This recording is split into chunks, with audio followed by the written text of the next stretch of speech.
Hey, it's Andrew Greif of the Oregonian. It's Thursday, 2 days before Oregon plays number 20 Utah Utes in Salt Lake City.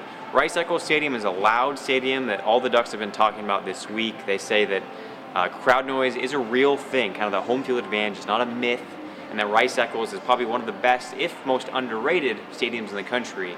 Mark Helfrich said today that something in particular is interesting about Utah is that they're so smart with their running game and their special teams play. They can kind of change things on the fly.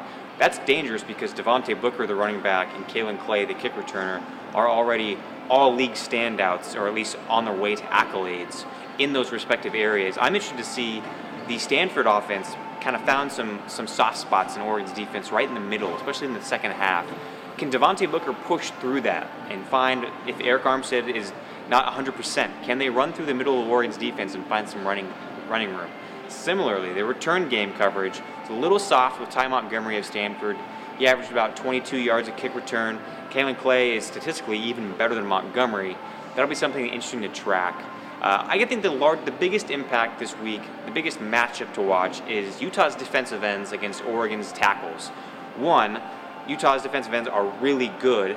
Dimmick and Nate Orchard, 12 sacks for Orchard, 9 for Dimmick.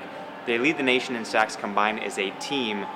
Then you put with Oregon, Matt Pearson is expected to miss the game with possible strained MCL.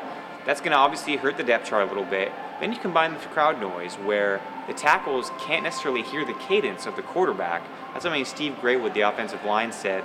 That's where the crowd noise comes in.